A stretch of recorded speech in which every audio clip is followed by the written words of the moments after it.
Alright, so the latest edition in DLC for Train Sim World 6 has been released earlier this week, and it is the Santa Fe DLC, specifically more so a gameplay pack of sorts for the Cajon Pass route, which was one of the core routes back in Train Sim World 3.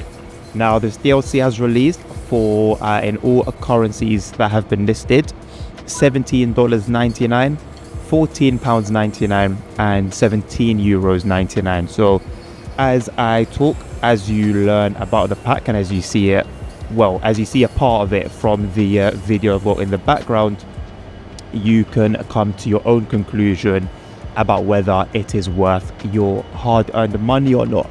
So first things first, what exactly is this DLC? Well, ultimately, this DLC utilizes two locomotives that we already have had in the game for a while, and they are the SD40-2, which I believe originally made its appearance back in San Patch Grade, which was the game's first ever DLC.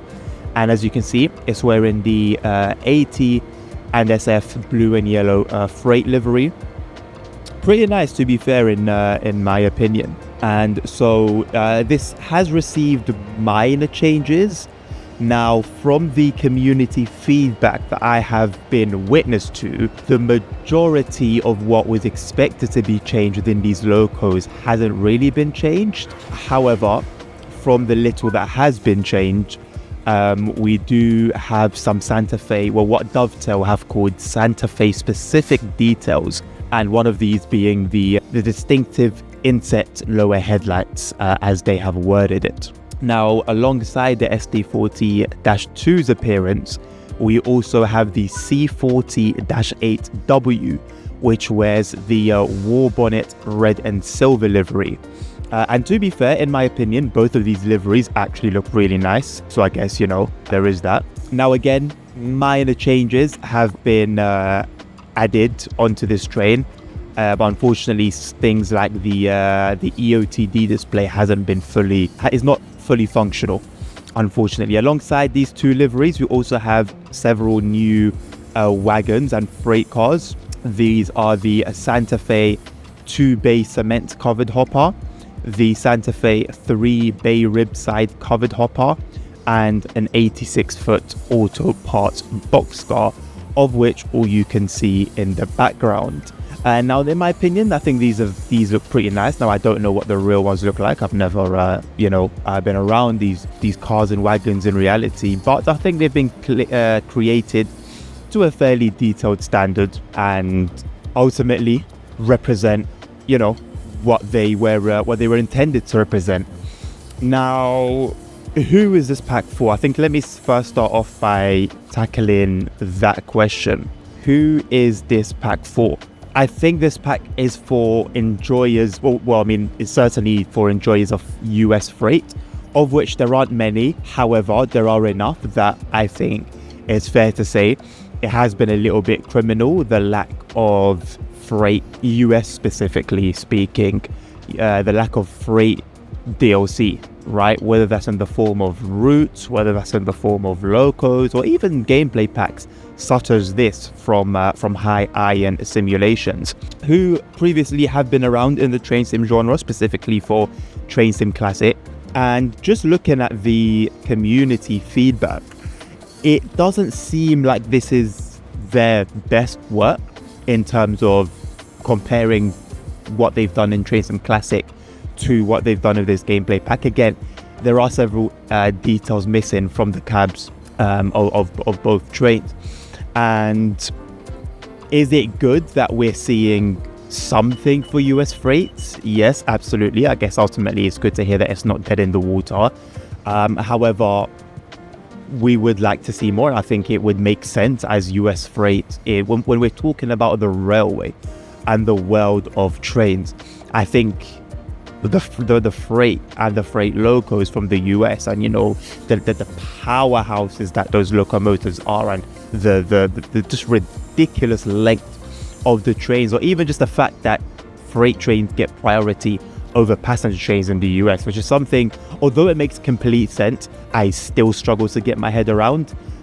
So there's just so much character and personality, in my opinion, when it comes to the US freight. Although I'm sat here in London City, surrounded by third rail everywhere, and what a lot of people like to call plastic toys, although I can't say I completely am in agreement with that term. It's a world's difference from what we see in front of us right now. However, I think it has such an important place when we're talking about trains.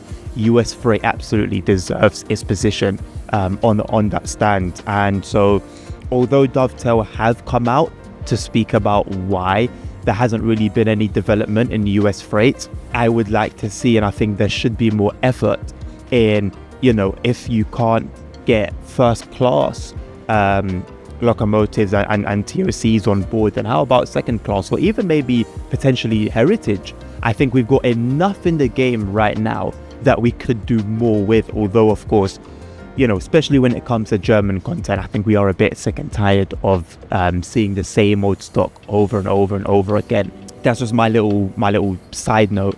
To come back on track, to come back onto this DLC, I think at those prices I mentioned at the beginning, I think you're paying quite a lot. Now, of course, I mean, this is something I say on my streams when I get asked if something is worth it. I believe value can be relative. I think to a point, it can be factual, dare I say. And I think even that opinion is a bit risky, but more so, the subjects of value ultimately is relative. This pack could be worth it for you at that price, and it may not be worth it to the next person at that price. Me personally, and I will disclose as an ambassador, I have received this product for free. However, for the price, I think if I was interested in this pack for what it comes with, basically, ultimately, mostly simple liveries with very minor CAD changes, 5 scenarios, which having played all of them as I'm recording this, I mean, they don't really stand out from other scenarios in the game. They don't really stand out more than timetable services. Now, I haven't actually tried any timetable services yet, but from just having a look at what is on offer, it does just seem like, your basic sort of A to B, aside from when you're doing a bit of switching. And I think the scenarios were basically mostly that, with some back and forths that I guess you normally wouldn't do in a timetable run, and some subtitles, a little bit of a storyline, which I kind of appreciate. But for a scenario, I do think there has to be a bit more to differentiate it from a regular timetable run. So I think 5 fairly basic scenarios. Honestly, in terms of the timetable itself, not mid-edit Adnan here with a slight interjection and a slight correction. In this segment, I spoke about the timetable that the DLC offered, not realizing I was talking about the journey mode specifically. I hadn't actually taken a look at the timetable as of yet, but having done so, I can confirm there are in total 264 services, which in all honesty, for a gameplay pack, I actually don't think is terrible. So shout out to High Iron Simulations for that.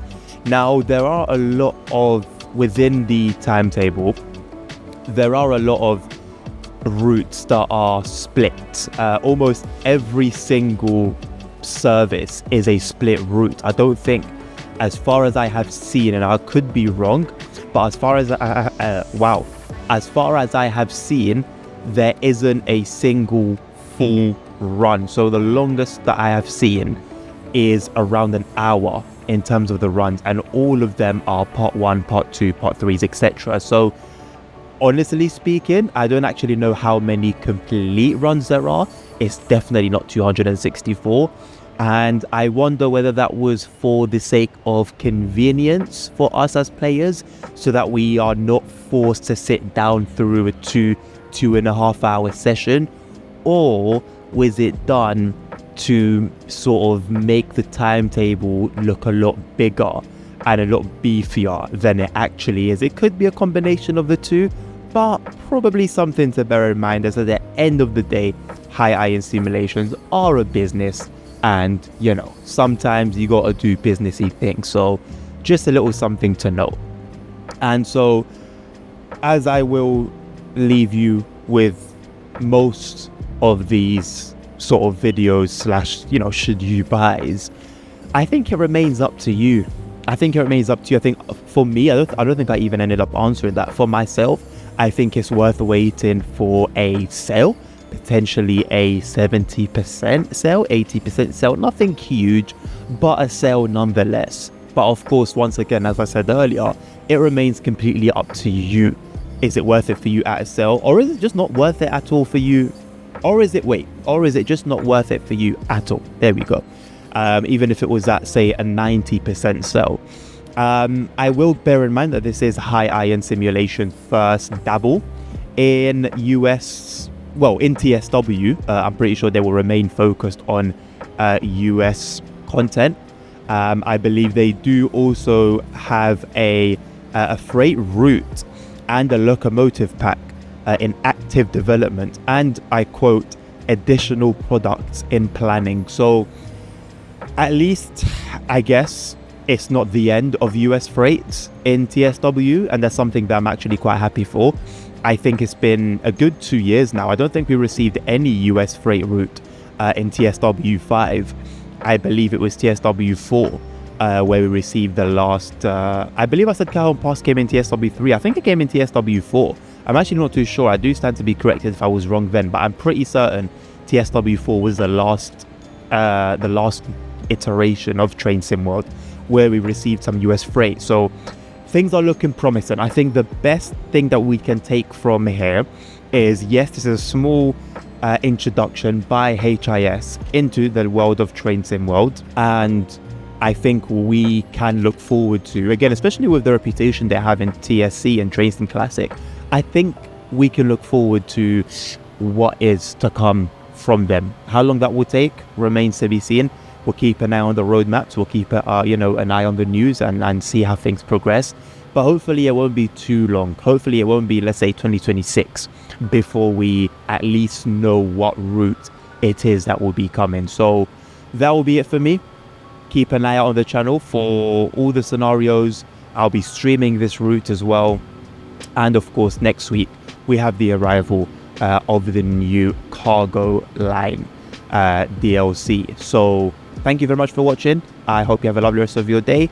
Take care of yourselves, take care of each other, stay safe, health is wealth, and until next time, peace out.